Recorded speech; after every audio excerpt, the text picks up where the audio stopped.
welcome to the AC Origin. And today I'm gonna try to go to the tour.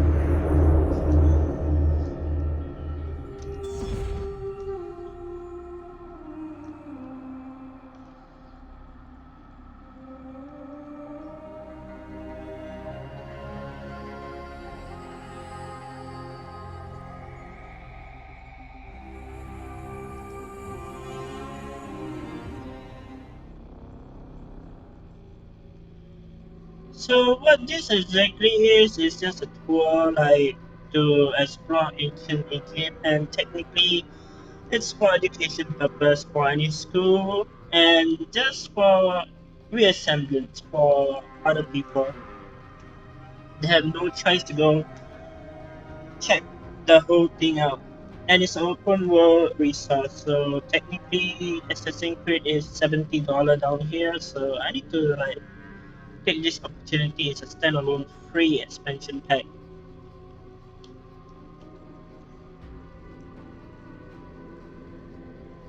In the same time, learning is very important.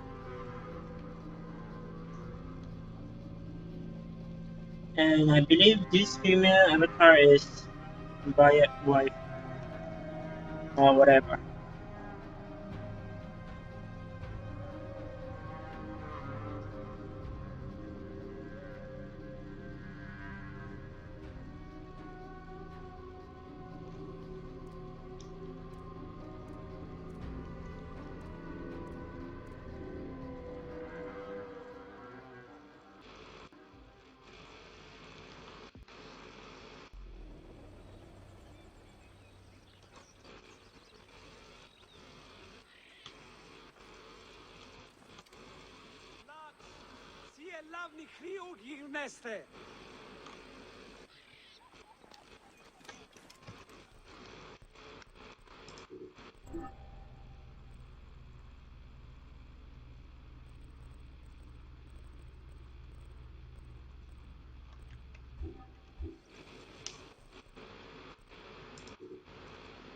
I'm gonna restart it because it's a bug.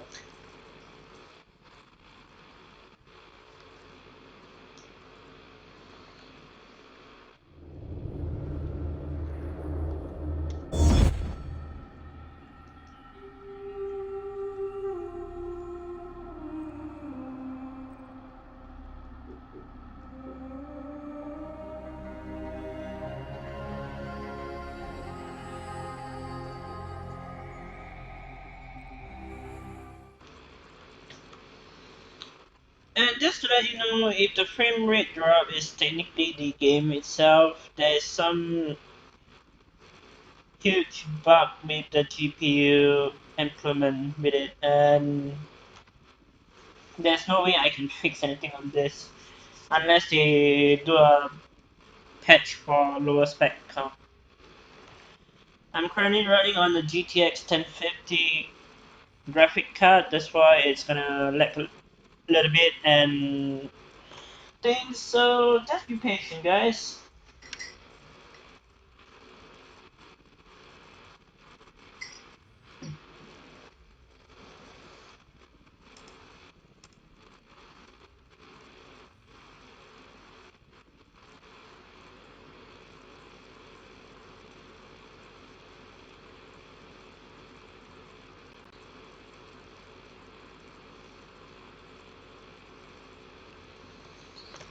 Hmm.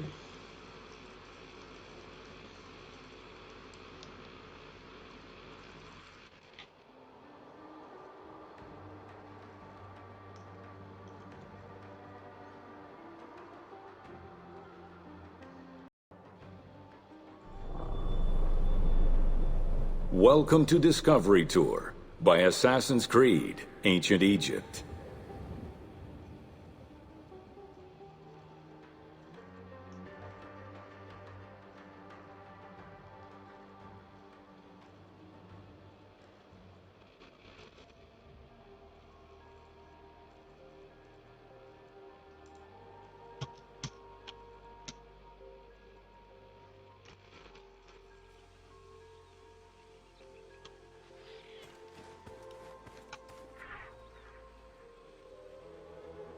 Mhm. Alexandra planning of the city. Okay.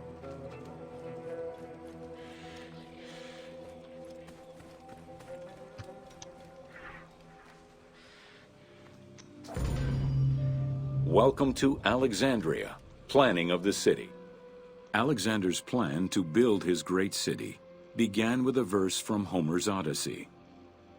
There is, in front of Egypt, in the sea with many swells, an island called Pharos. Guided by these clues, Alexander the Great founded his future city. Though Alexander considered this location ideal for his great city, it presented considerable challenges. Too difficult to access during storms, the surrounding swamps threatened disease, and the limestone soil prevented the growth.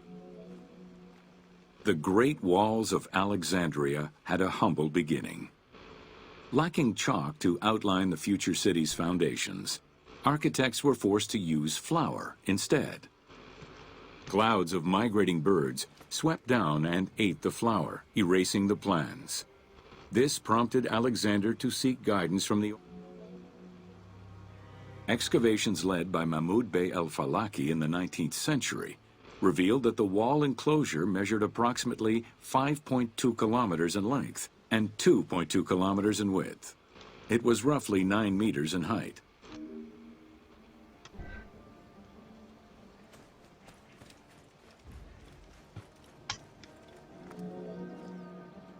These formidable ancient walls would resist a number of attacks, including fending off the king of Syria in 169 BCE. It wasn't until 295 CE that they eventually fell to Roman Emperor Diocletian, and this only after 8 months of relentless assault.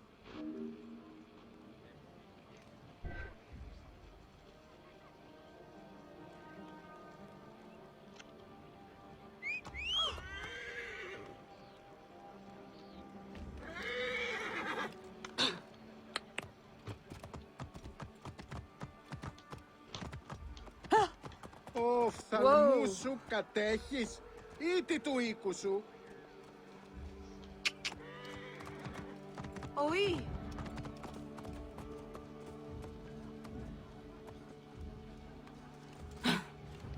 Χαίρε. Αμελείς εσύ. Πού κατάφερες.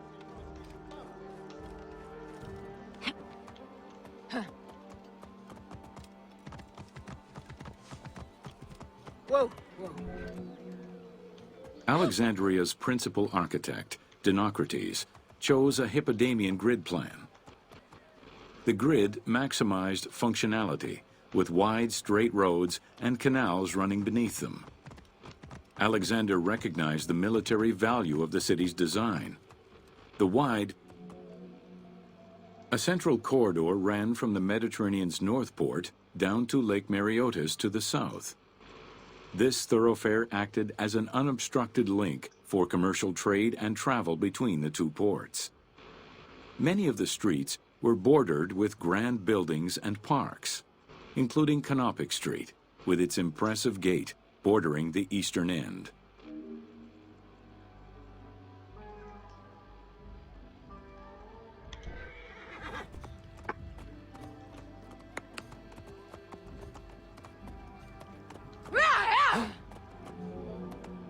Χαίρε. Alexandria was most likely built upon an already existing Egyptian village. Upon its completion, the Egyptians reviled the city, refusing to call it by its founder's name. Instead, they called it Raked, the building, as a mark of disdain, which was later Hellenized into Rakotis. Despite this, the name Alexandria would remain.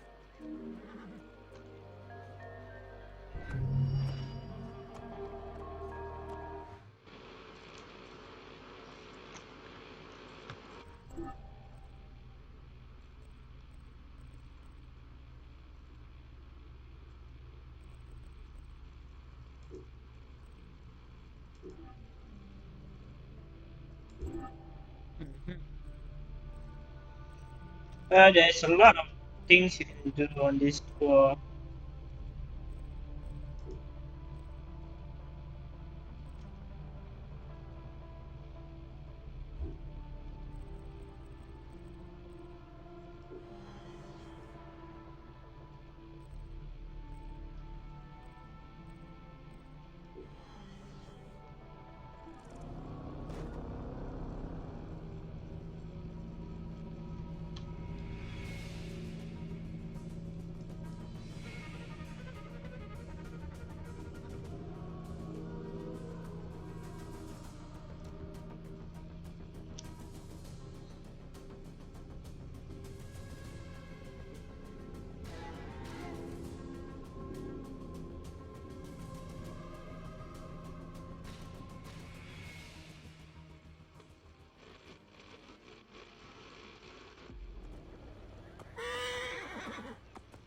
Καλέωτε σου!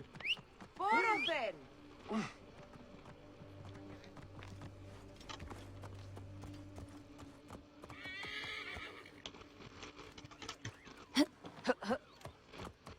Whoa!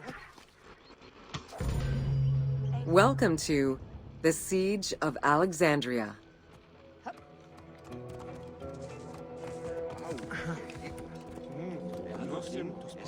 Among the collection of writings attributed to Julius Caesar are his descriptions of the Siege of Alexandria, the Gallic Wars, and the commentaries on the Civil War.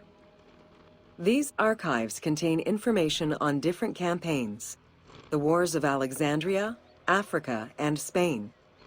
Each of them recounts Caesar's military activity from 58 BCE to 45 BCE. Though Caesar's documents remain a main source of information, it's important to note that the perspective is limited. It is necessary for other historical documents to be taken into consideration to provide a better understanding of events.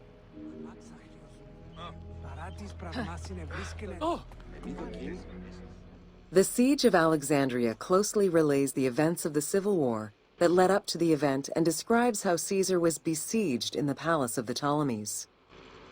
Other ancient authors have left equally valuable and sometimes contradictory information.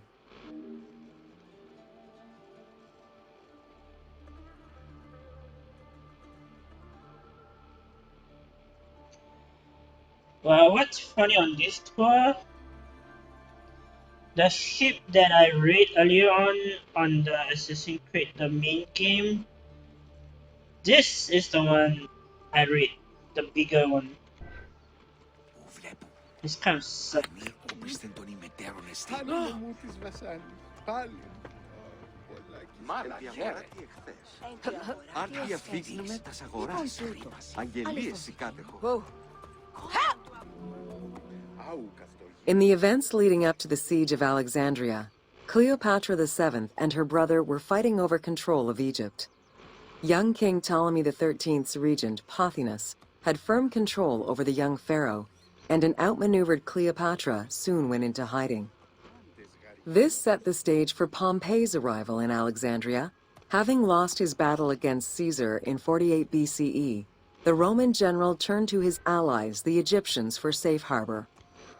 But on the advice of Pothinus, Ptolemy XIII had Pompey assassinated in the hopes of earning Caesar's favor. This would turn out to be a most unfortunate decision.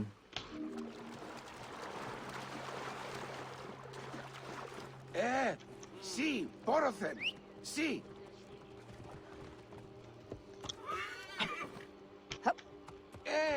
Έλαβε την ίστη εγώ. Upon his arrival in Alexandria, Caesar was presented with Pompey's head. The sight of a Roman murdered by Egyptians did not sit well with him. Caesar made his displeasure clear, ordering the return of Cleopatra, and for the siblings to resolve their differences and resume their co-rule of Egypt, as per the will of their father. Neither Pothinus nor Ptolemy XIII wished to accede to this demand. While doing his best to aggravate Caesar, Pothinus secretly plotted against the Roman ruler and sent word for Egyptian general Achilles to bring his 20,000 men to fight on his behalf. While Pothinus plotted against Caesar, Cleopatra made a bold move. Ούκα έστεινε ο οφθαλμής σου εύθης, ο της αμελίας.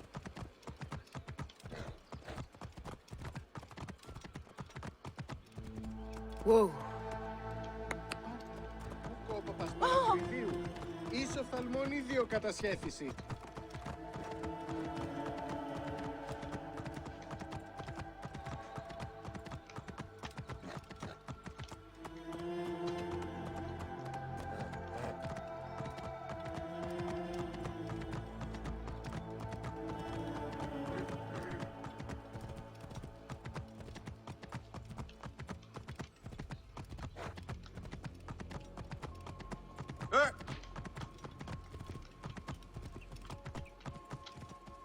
Whoa! Whoa! Yeah!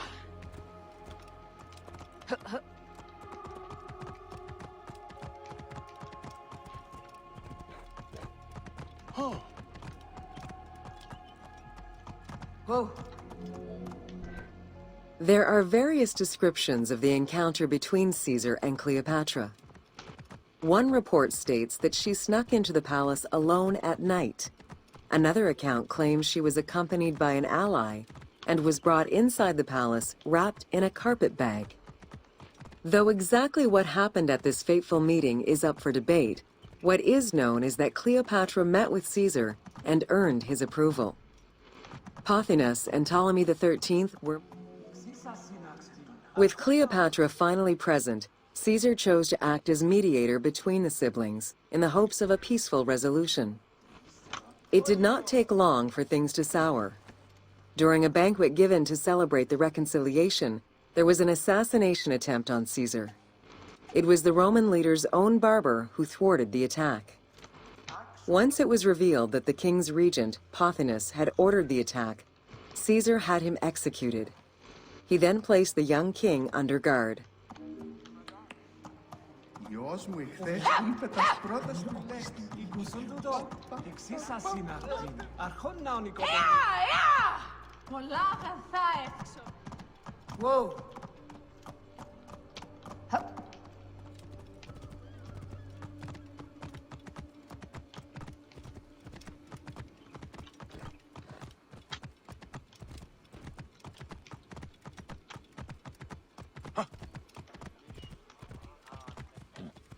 Whoa.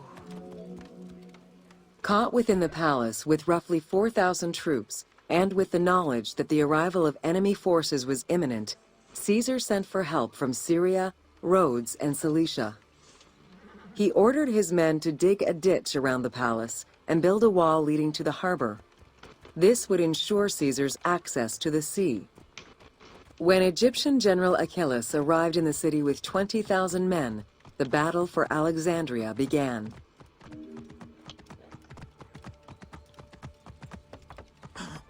Whoa. With so few men at his disposal, Caesar could not risk a battle just yet. He sent ambassadors to Achilles in the name of Ptolemy to propose a truce. Knowing that the orders did not come from the young king, and angered by the pharaoh's imprisonment, Achilles had the messengers assassinated. With Caesar confined within the palace, Achilles positioned his troops around the city. Skirmishes broke out throughout the streets of Alexandria and went on for several days and nights. Though they were outnumbered, Caesar's men were able to hold the enemy back. This prompted Achilles' next move: capture the Roman fleet stationed in the harbor.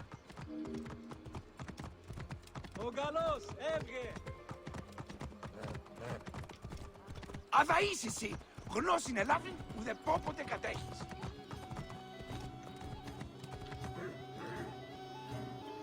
Whoa.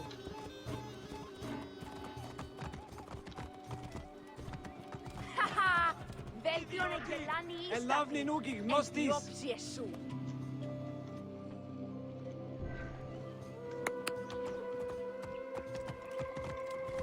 Τούτον ελάβνη ούχεσαι. Φαύλον ονχά.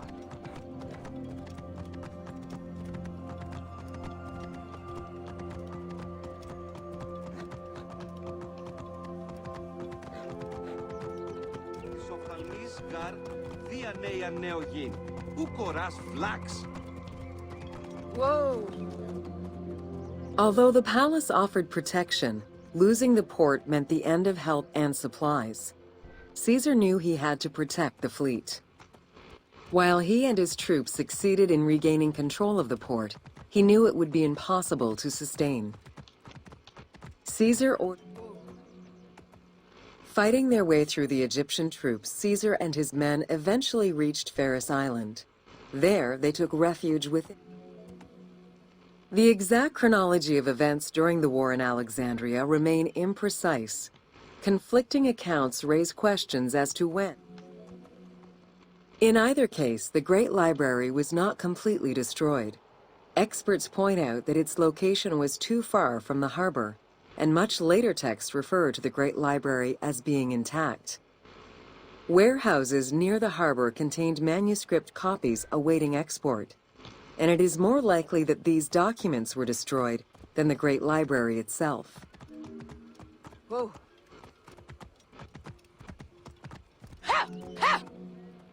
The destruction of the Great Library may have been due to a number of fires over the ages. Its end was probably closer to the 4th century CE, when the Christian Emperor Theodosius I ordered the closure of all pagan temples. While some documents survived after being moved away, it remains unclear just what knowledge may have been lost.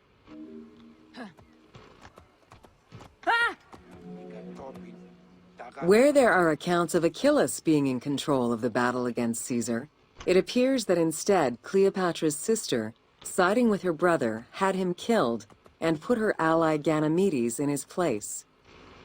Ganymedes proved a valuable tactician for the Egyptian side. It was his idea to cut Caesar's access to the harbor, thus trapping Caesar at the palace. During the time of Ptolemy I, canals had been dug throughout Alexandria to provide fresh water. Ganymedes had his men take control of these canals. After isolating their own water supply, he had his men pour salt water into the canals and cisterns that led to Caesar's camp.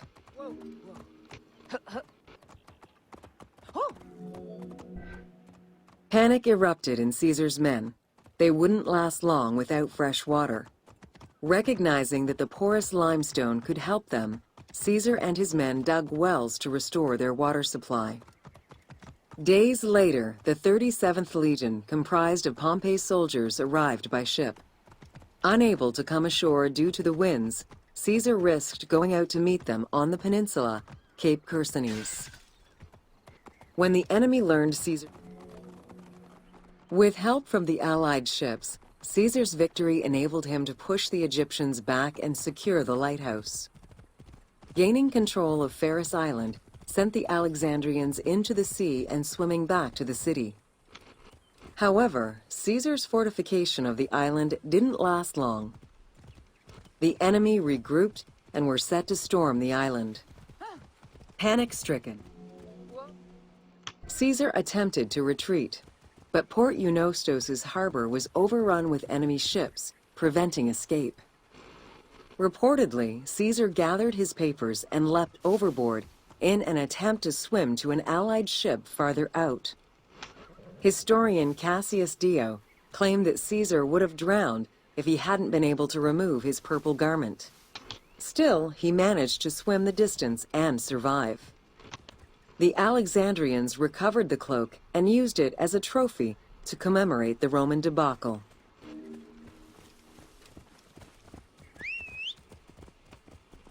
Αμάξα ελάβνης γαγκίστεως, αμέλισσον. Unhappy with Ganymedes and wanting their king restored, the Alexandrians approached Caesar with a compromise. Caesar agreed to release Ptolemy XIII after entreating him to spare the kingdom and remain loyal to Rome. Once freed, however, the king defied the agreement and continued the war.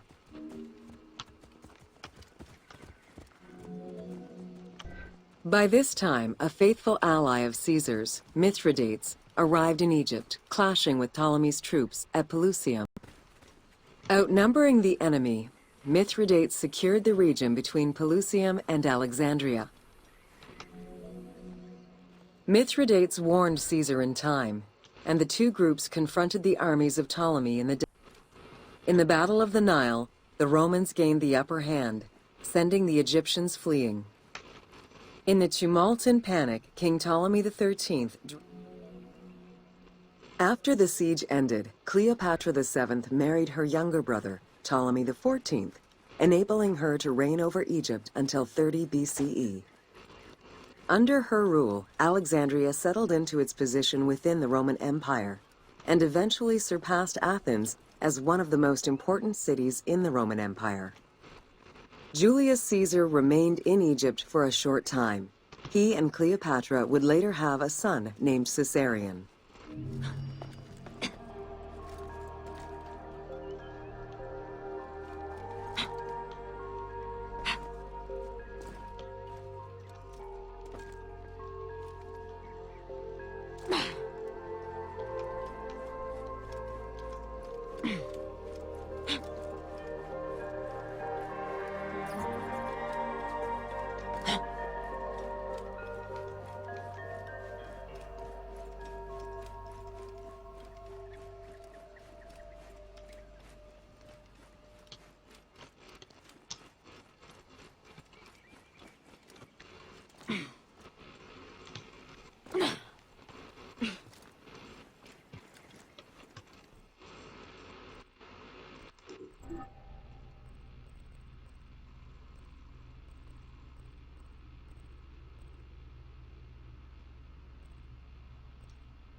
There's a lot.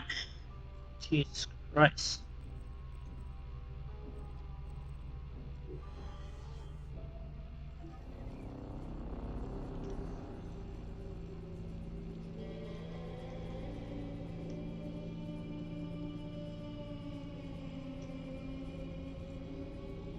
This look like a good story mission. I mean, really, if you consider the tour like a storytelling, then this is gonna be fun. But for me, I just enjoying the graphic and listening to the history and stuff.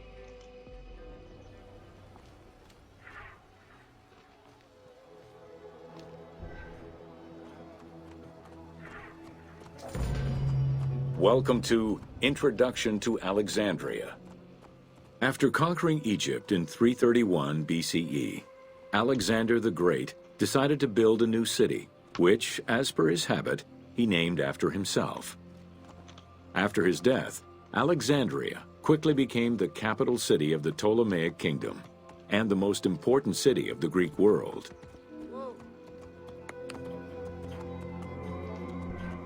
The city was built between the Mediterranean Sea and Lake Mareotis, which resulted in Alexandria becoming a crucial cultural hub and trading center.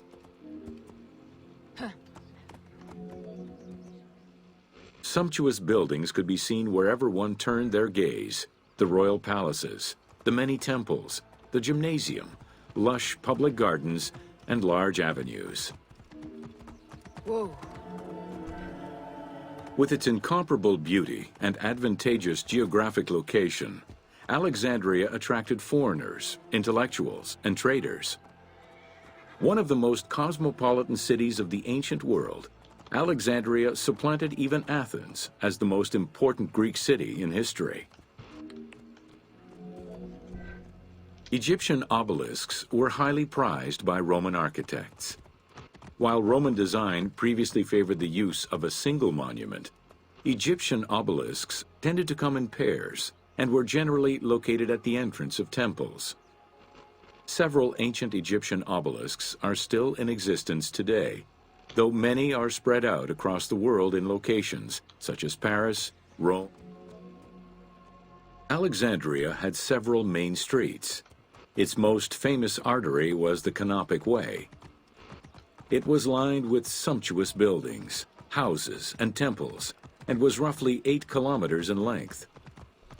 This street was one of the most important shipping entrances to Alexandria and often hosted processions and festivals.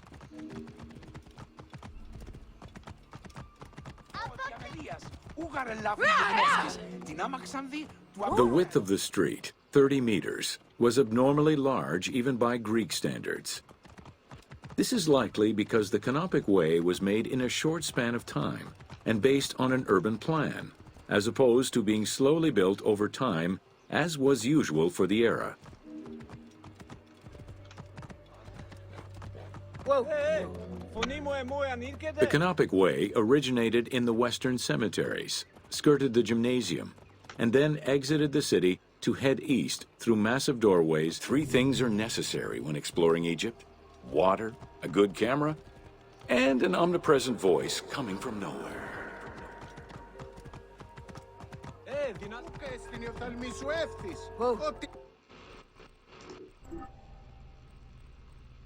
Mhm.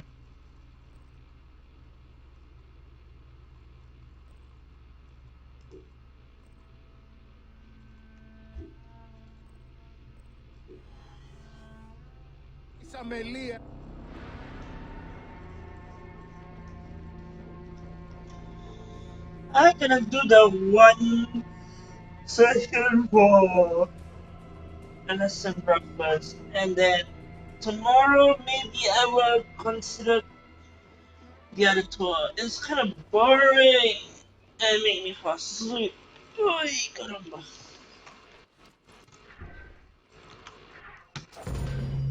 Welcome to Cleopatra, Queen of Egypt. Cleopatra VII Theophilopator ascended the throne in 51 BCE at the age of 18.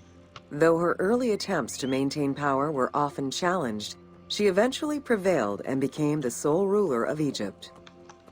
According to Plutarch, she was the only Ptolemaic pharaoh to speak the Egyptian language. Her intelligence, coupled with a good education and a great political mind, allowed her to make the alliances necessary to maintain the independence of Egypt while Rome was becoming a Mediterranean empire. Whoa.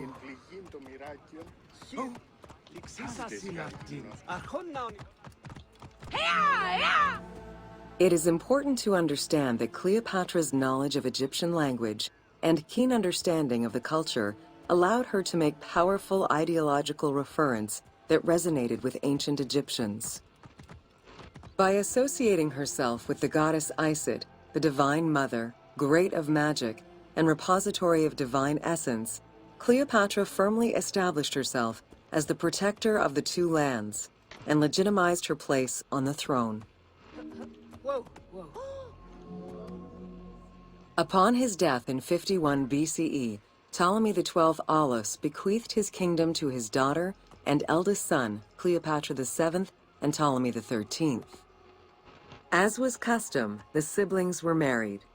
The new pharaoh was 10 years old, his sister wife 17. The early years of their reign were not easy. Between 50 and 48 BCE, droughts and floods aggravated Egypt's problems. General Achilles and the royal advisor Pothinos kept intervening in the young ruler's political decisions, and eventually colluded to turn Ptolemy XIII against Cleopatra. By 48 BCE, Cleopatra was in exile.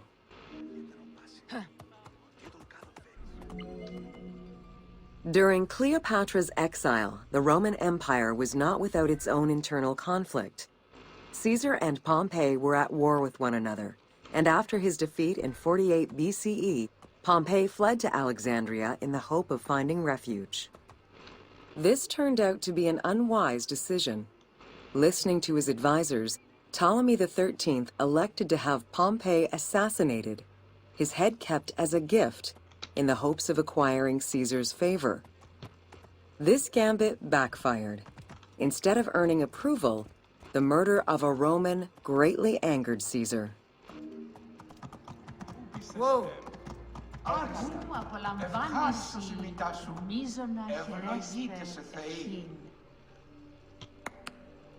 Whoa. Ωφέλεια μη με γη στην Αγαθόν εξαίρεση. έστικα τους Χάριν Ελισίους ουδένες. εκβοηθάνει. Καλώς. Χάριν έχειν. Εύχαρη. Ό,τι σ' αγαθός. Ωφελημωτά της πράξης Χαίρετε τα του οίκου σου. Ευχάριν. Whoa. Cleopatra, aware of Caesar's anger against Ptolemy for the murder of Pompey, decided to take advantage of the situation. She returned to Egypt in secret, hoping to establish an alliance with one of the most powerful men of the time. Outside of the legend, where she had herself smuggled into his quarters in a carpet, what exactly happened during that fateful meeting remains a mystery. However, Caesar seemed to see a better ruler for Egypt in Cleopatra than in her young and too... Ptolemy XIII was enraged by the turn of events, and his advisors were none too happy to see Cleopatra return. Urged on by General Achilles and Pothinos, the young pharaoh plotted against Caesar and Cleopatra, resulting in the siege of Alexandria in 47 BCE. It was in March 47 BCE that Caesar defeated Ptolemy XIII's forces. The young pharaoh drowned in the Nile after having fled the battlefield. With her opponents dead or powerless, Cleopatra married her other much younger brother, Ptolemy XIV, and finally claimed the throne of Egypt for good. The end of the... In June of 47 BCE, Cleopatra gave birth to a son, whom she called Caesarion. Caesar did not accept the boy as his heir, choosing instead his nephew Octavian. Nonetheless, on his return to Rome, Caesar invited the queen and her brother husband to stay in the city. Her presence still drew much disapproval from the Senate. Always a strategist, Caesar left 4 legions in Egypt, and a man he trusted to direct Egyptian affairs, giving him control of the wheat supplies essential to Rome. Cleopatra and her entourage remained in Rome until March 44 BCE, when Caesar was murdered. Whoa.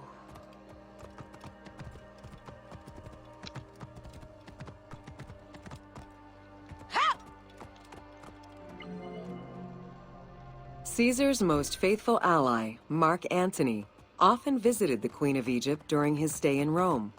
Unlike most, he recognized the legitimacy of Caesarion. Despite his marriage to Octavia, Antony remained Cleopatra's lover, and she gave birth to their children. Cleopatra increased her kingdom's territory and started a political propaganda alongside her lover in Egypt and beyond.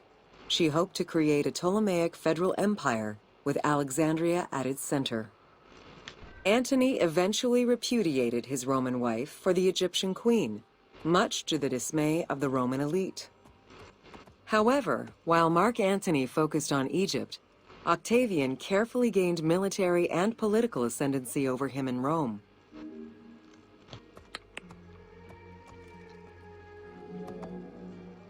Octavian managed his own propaganda campaign and succeeded.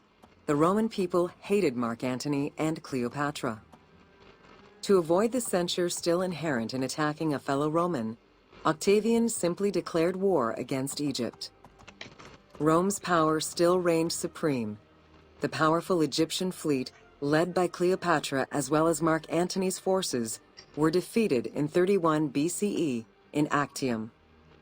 Octavian arrived in Egypt in 30 BCE to formalize his victory. Whoa. The following events remain difficult to confirm due to the many versions and legends around them. It is believed that after hearing a rumor about Cleopatra's suicide, Mark Antony committed suicide himself. He was brought to the queen as he slowly passed away. Knowing that Octavian would have her chained and paraded through Rome in defeat, Cleopatra planned her own suicide. She most likely killed herself with arsenic, though admittedly the version where she uses an asp to deliver a fatal bite may be considered more dramatic. What happened to the body of Cleopatra is still a mystery.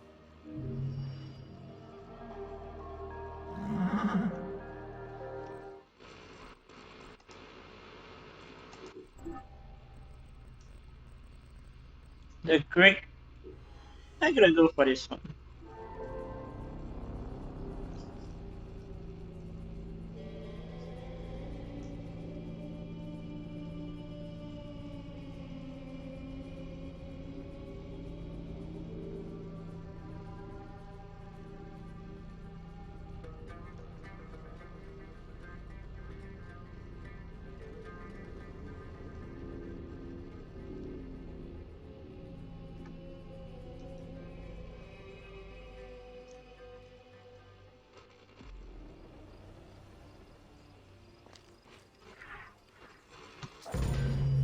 Welcome to the Greek Pharaohs.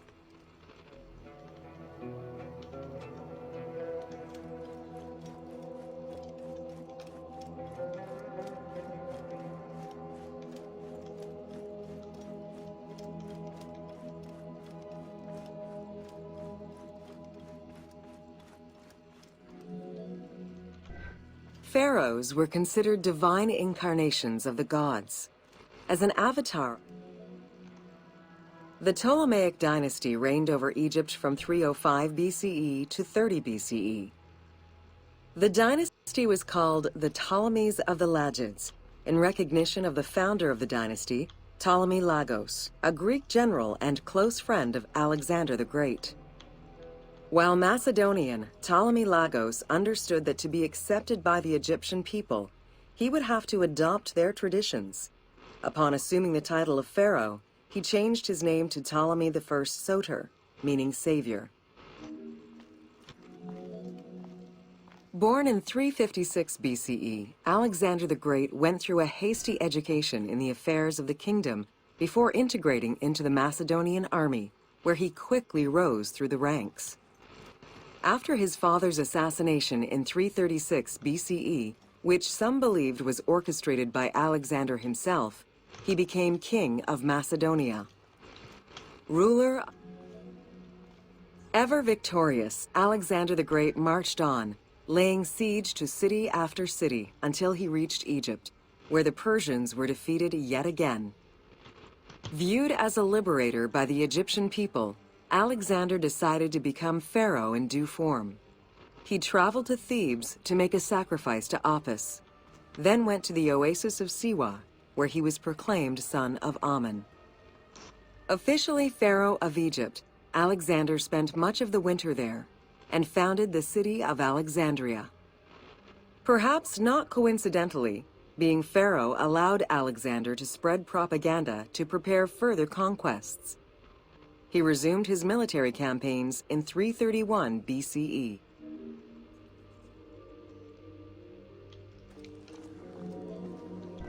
On his deathbed in 323 BCE, Alexander the Great gifted the satrapy of Egypt to Ptolemy Lagos. Perfectly aware of the value of Egypt, Ptolemy ensured not only the stability of the country's borders, but also its economic and military development. Alexander died in Babylon in 323 BCE. His remains were placed first in a solid gold sarcophagus, and then within another. The casket was carried in an ornate custom wagon, gilded and set with precious stones, and pulled by 64 mules crowned with gold. The funeral procession was diverted to a grandiose temple in Alexandria, built in the conqueror's honor under the orders of Ptolemy I. Julius Caesar visited Alexander's tomb at the capture of Alexandria, and the Roman Emperor Augustus reportedly placed flowers there. However, though many powerful leaders claim to have visited it, the tomb's location has gone missing from history. Some accounts do state that the golden coffin was replaced by a glass sarcophagus, probably by Ptolemy X. It is also implied that Cleopatra may have plundered the tomb in a time of financial crisis. Whoa. He didn't room much. Try using your eagle when you want a top-down view.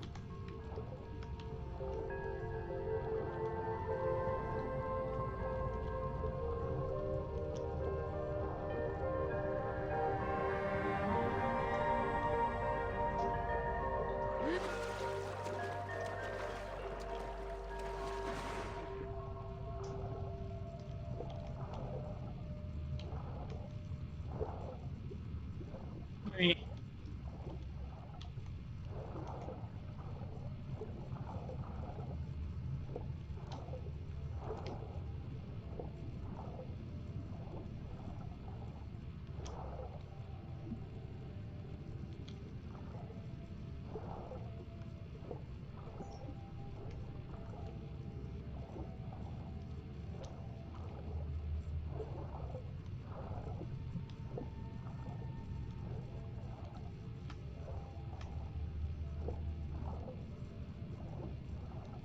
My kingdom for a glass of water.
You can use a mount.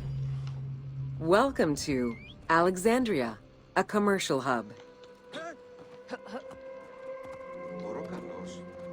The ports of Alexandria were a major commercial hub, effectively connecting Egypt with the Mediterranean regions and beyond. A tremendous amount of materials and goods flowed through the city on a daily basis. The large port market was called the Emporion. It was there that merchandise was traded by the ship owners, called nakliros. Whoa. Oh. Food and other artisan work streamed out of Egypt. Ceramics, glass, golden rings, and minted coinage. The local potters, using traditional Egyptian techniques, competed with those from abroad, and the textile industry flourished. What Egypt did not produce itself was acquired through trade, using local resources such as wheat and papyrus. Most sought after was pine wood from Syria, iron and marble from the Greek islands, gold from Spain, and exotic fruits from Europe. All this commercial activity contributed to the already decadent wealth of the city.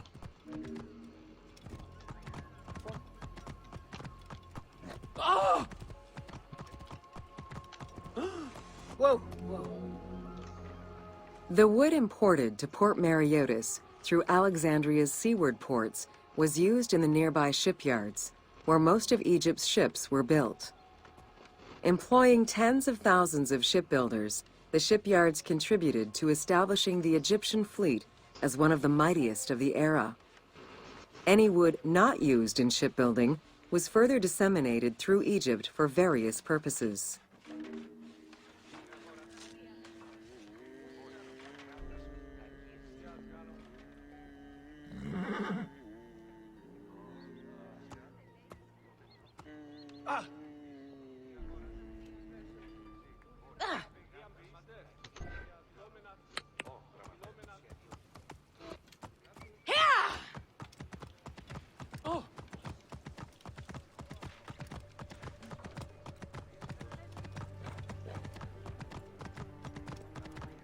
Whoa.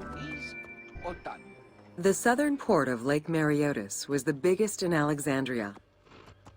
Save for a branch angling westward, the lake's size in the Ptolemaic era was roughly 40 to 50 kilometers from north to south. Its waters were maintained by a steady runoff from the Nile. In addition to the lake, a man-made canal was created to assist in the transfer of goods from the city to the port using barges, though it is not represented in the game due to its size. Banking was one of the most distinctive innovations brought by the Greeks to Egypt. The centerpiece of Alexandria's wealth was the royal systematization of taxes on almost everything.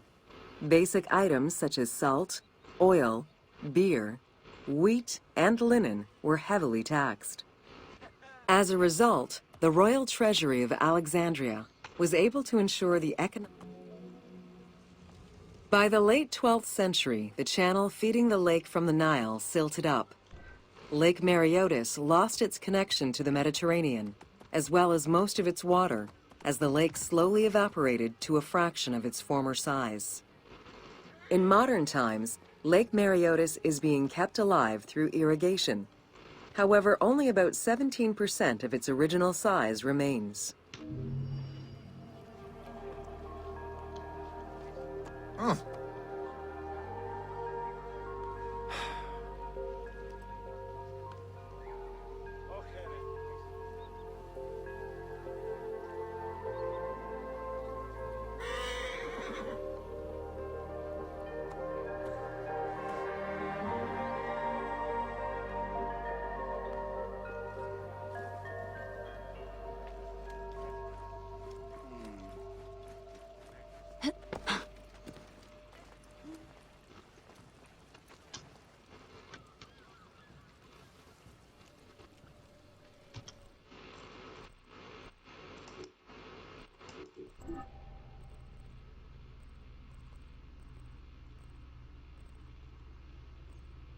Wow, a few more to go.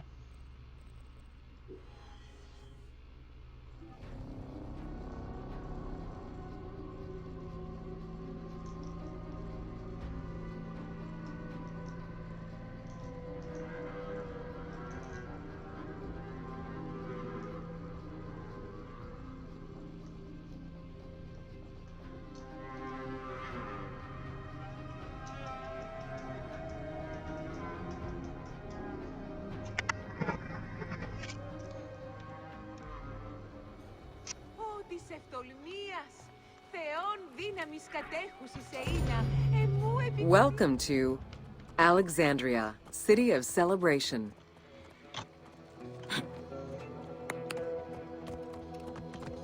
Whoa, whoa. Like most Greek cities, Alexandria offered multiple forms of entertainment.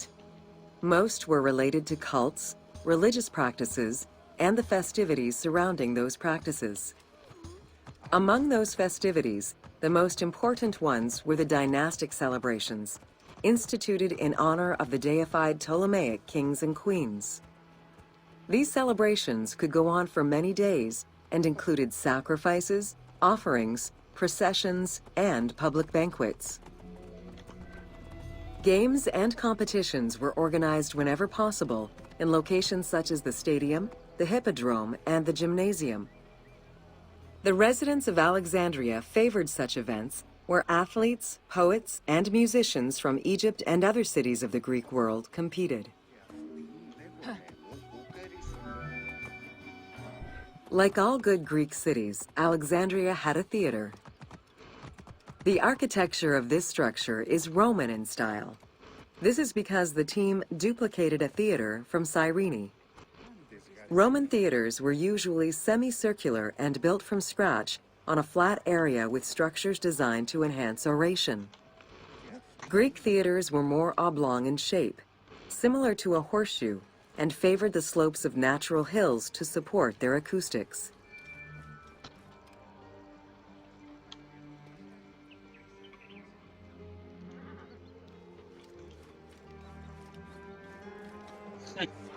Αύλος εστίν, νοσκόμεθα Απορρίψην αυτόν ιερωμένη, αυτόν εκτός και να δύναμη ως ιδιώτας εντάντα νεφάστας. At the theater, one could witness the plays of contemporary comic and tragic authors. The play you are witnessing below is Menander's Dyskalos, more commonly known as the Grouch, a late and popular entry in the Greek comedies.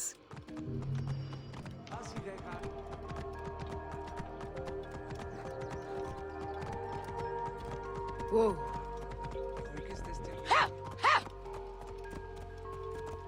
Oh!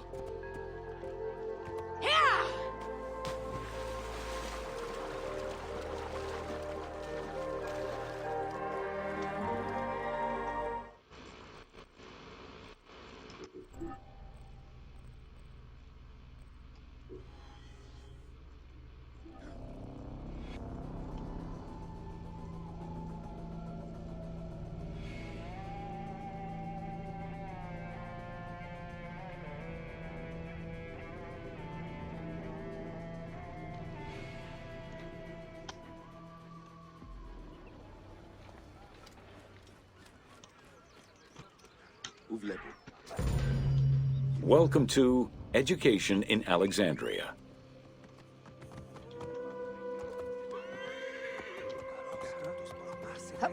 Whoa.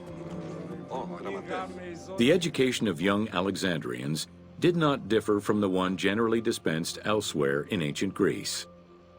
At the age of 7, the child was taken in charge by a tutor, who then became responsible for instilling an elementary education as well as good moral principles.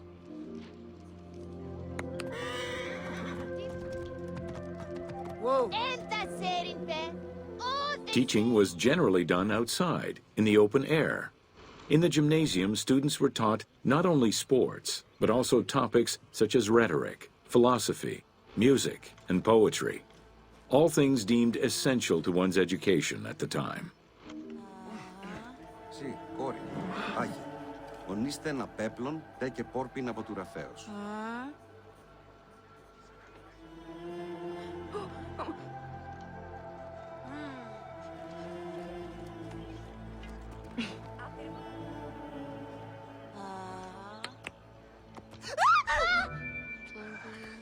Here, both girls and boys are shown attending a class given by one of the rhetoricians of the era.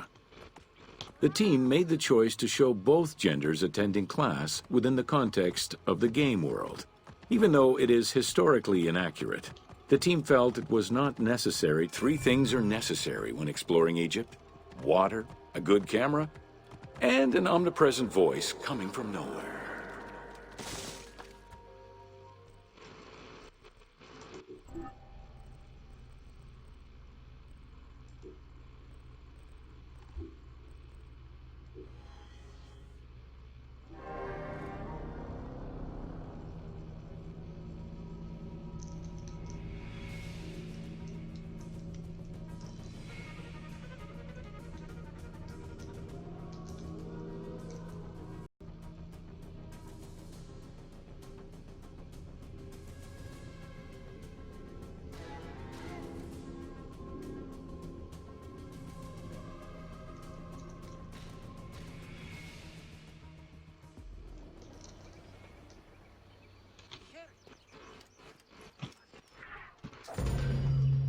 Welcome to the Great Library of Alexandria.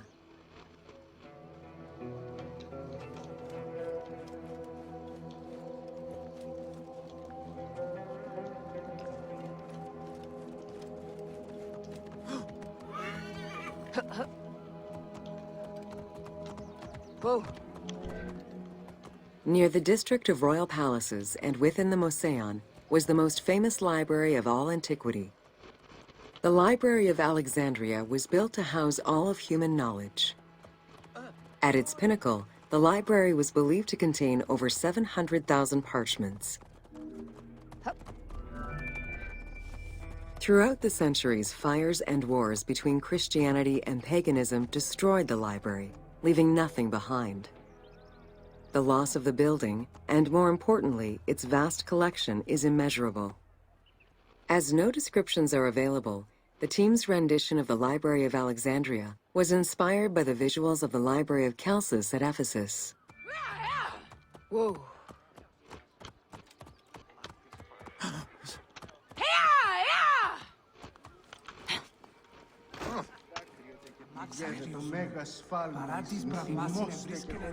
While much of the collection was purchased at the government's expense, the library also obtained books through other means. Any books owned by travelers coming through the city were seized to be copied for the library. The copy would then be returned to the owner, and the original entered into the library's collection. Alexandria offered unrivaled intellectual and cultural attractions. Eminent scholars from Athens, Rhodes, and other Greek centers traveled to the city to learn and engage with other free thinkers. Both the Moseon and the library were at the center of ground. The great minds of antiquity were usually well-versed in many disciplines, which were often associated to specific schools of thought. The Peripatetics, the Stoics, and the Cynics were among the most well-known schools of the time. Hypatia of Alexandria was a Greek mathematician, philosopher, astronomer, and inventor. Callimachus was born in Cyrene and educated in Athens. After his studies, he moved to Alexandria to work in the Great Library. A poet and a critic, he strongly rejected the epic format of Homeric poems, and instead fervently supported a shorter, more judiciously formulated style of poetry. His epigrams and elegiac poems were emulated by later poets. His work was extremely popular. It was in Alexandria that mathematician Euclid, the father of... How do you calculate the circumference of the Earth? With a camel, 2 sticks, and shadows? The earliest known and most complete armillary sphere of antiquity was the Meteoroscopion of Alexandria, or of most other astrolabes. Known as the zodiac krikatoi amongst the Greeks, the Meteoroscopion was used. Pythagoras of Samos was a well-known and respected philosopher and mathematician. He is best known for the Pythagorean theorem. However, there is proof that the theorem existed in Babylonia and India long before Pythagoras was born, casting some doubts as to who exactly originated the theorem.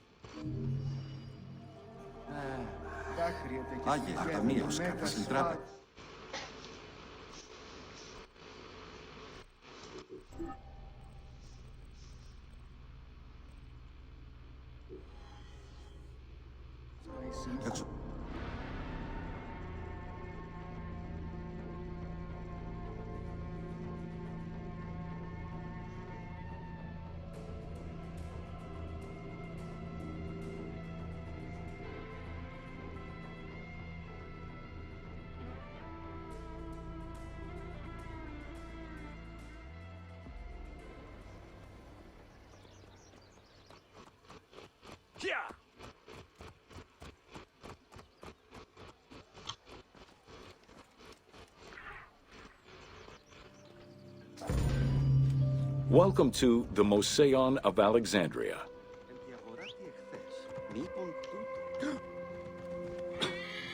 Ανθρώπων, ούκ έχει πέρας.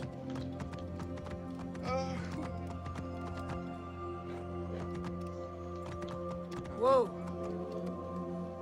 The Moseon was a sector of the city commissioned by Ptolemy I to rival Athens' Academy as an institute of... The Moseon was designed so that its buildings and grounds would accommodate free thinking, debate, and presentation. Meeting spaces and theaters surrounded a main courtyard. Expansive gardens were filled with exotic plants that aided in the study and supply of herbs and medicines. A zoo offered the study of animal behavior and physiology. Also among the Moseon's many star attractions was its astronomical observatory. Whoa. Herophilus was a physician who lived most of his life in Alexandria. He was able to perform the dissection of human cadavers on a large scale due to the permissiveness of the city in such matters. In order to be free to pursue their research, scholars were fed and housed at the Moseon at the government's expense. This freedom provided Alexandria's scholars a meeting space for intellectual pursuits and a haven for spiritual peace. Though nothing remains of the original Moseon, it lives on as the legacy of our modern museums.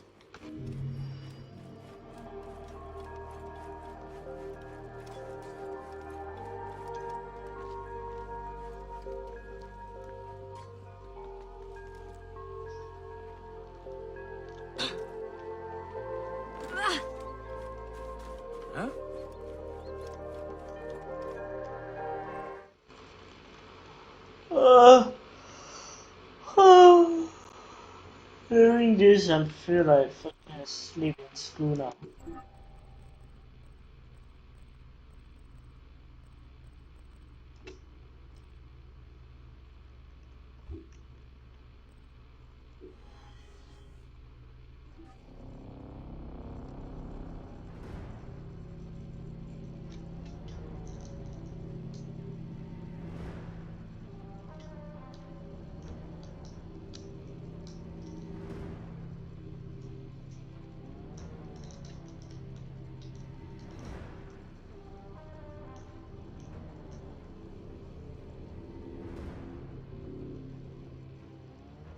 My kingdom for a glass of water.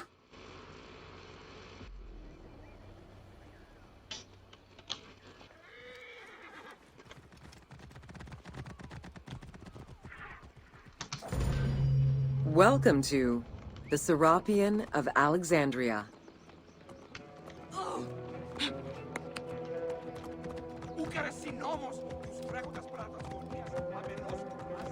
Whoa. In a city of numerous magnificent attractions, the Serapion was considered to be the most beautiful temple of Alexandria. Located southwest of the city, on a small hill known as the Acropolis, the sanctuary was constructed during the reign of Ptolemy III, upon foundations which had existed since the reign of Ptolemy I Soter.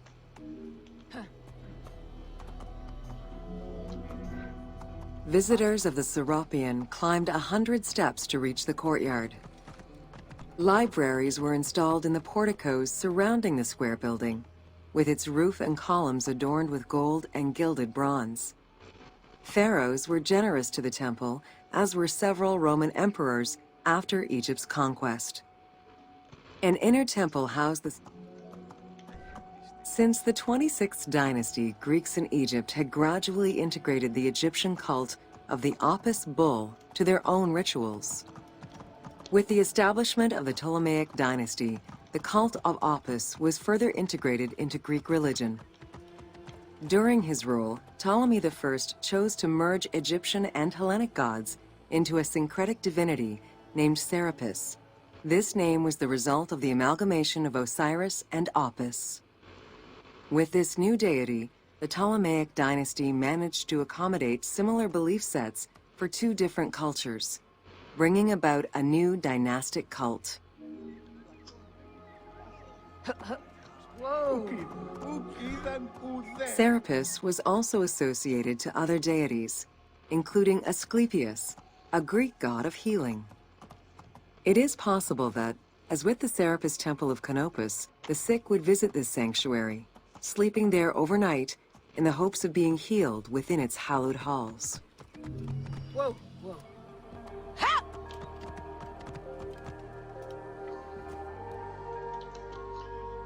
Ha! Hup. Whoa!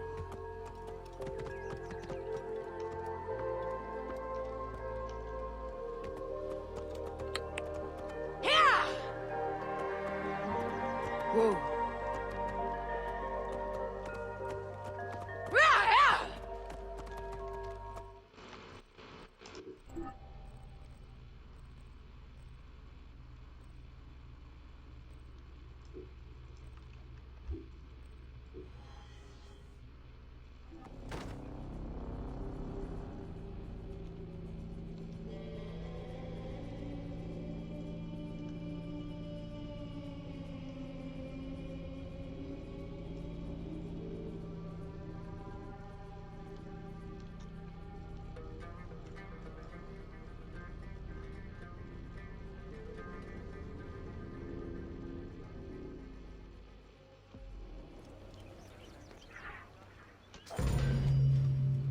Welcome to the Islands of Ferris.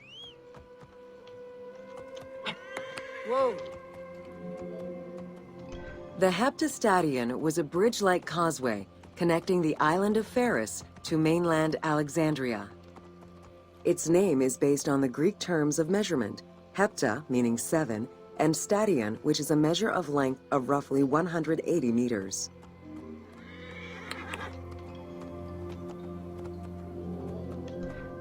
Since its construction would separate the Grand Port to the east and the port of Eunostos to the west, it was designed with channels at each end. These openings allowed passage from one port to the other. Along with creating separate harbors for the commercial and military shipping, the causeway served as a main aqueduct for the island's inhabitants. Its presence also helped protect the island and its ports from rough wind and sea currents. At the end of antiquity, the Heptastadion disappeared under layers of silt and soil, which formed an important sedimentary deposit.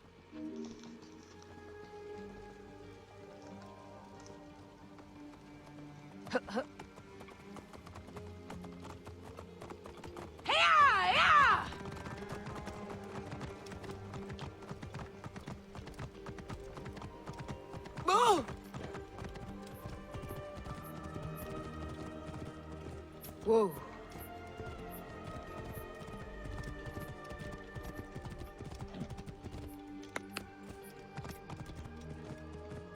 Whoa! While the Serapeum was the most celebrated of the temples in Alexandria, many other temples were built within the city.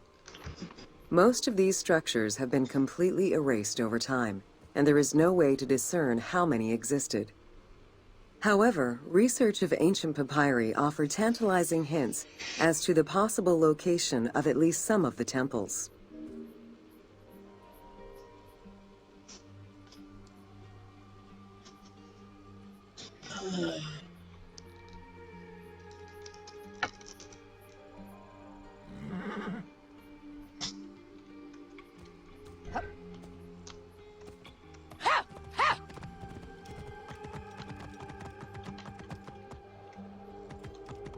Whoa! Both papyri and coins reveal evidence of many temples built for the gods. Poseidon, the god of the sea, likely had an edifice in his honor west of this island, as well as on the mainland. This temple next to you is dedicated to Isis Feria, the divine protector of the lighthouse. This location hosted annual celebrations in the month of April, known as the Sacrum Feria, in connection to the lighthouse. In her incarnation as Isis Fortuna, the goddess carries a rudder and a cornucopia, both symbols of good luck for navigators. Whoa! Considered one of the seven wonders of the ancient world, the Lighthouse of Alexandria was a source of great pride for the inhabitants of the city. Construction began under Ptolemy I's reign and lasted 15 years. It was completed during his son's rule. Once completed, the lighthouse was dedicated to the gods for the salvation of those who sailed. Built on the island of Pharos, the stone structure was 3 tiers set on top of one another in a step formation. The second floor consisted of an octagonal tower, and the top floor was a cylindrical tower topped by a statue. Whoa! Essential to safe navigation through the rifts and shallow waters, the Pharos was a functioning lighthouse with a beam. For several centuries, the Pharos was one of the highest monuments ever built by man. It measured roughly 110 meters in height, compared to the Pyramid of Giza, which was around 140 meters tall. Gradually, the structure... Don't forget, you can still use photo mode at any time. Whoa!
Welcome to the Panean.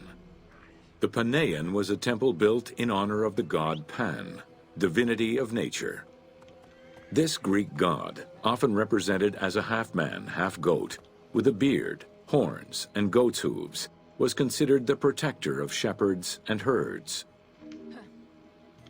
Yeah, I got heard before that god. Pan's attribute was his namesake musical instrument, the pan flute. His temples were usually located in caves and on high mountains, and were frequented by shepherds. It is likely that Mediterranean cults adopted the imagery of Pan to symbolize the Christian devil. To give proper honor to the god, Alexandrians built an artificial hill upon which they housed his temple to compensate for the flat relief of the city. The artificial mound had the shape of a spinning top or a pine cone, which was accessed by a spiral staircase. The top had a panoramic view of the entire city. Only such heights would be fitting for a mountain god.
Welcome to the Hippodrome of Alexandria.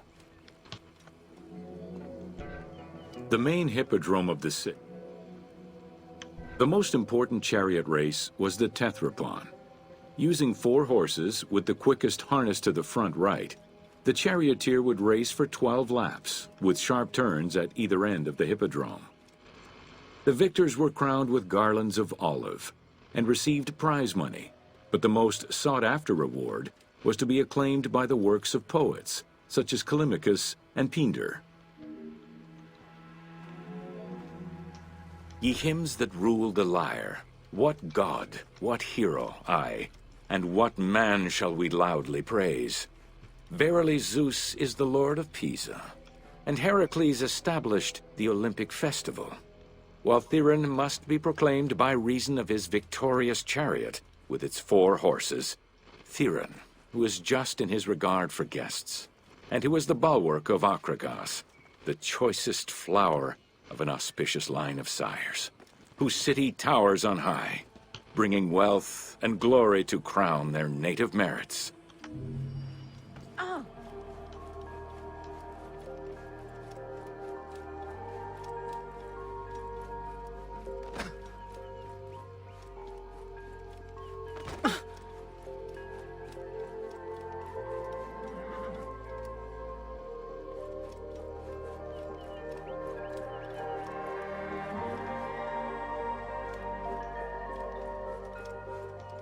Ma apre pompani esto.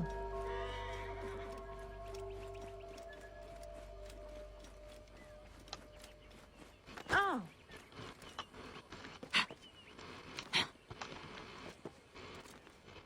Au καθοδείγνες και εγώ συλλέξω.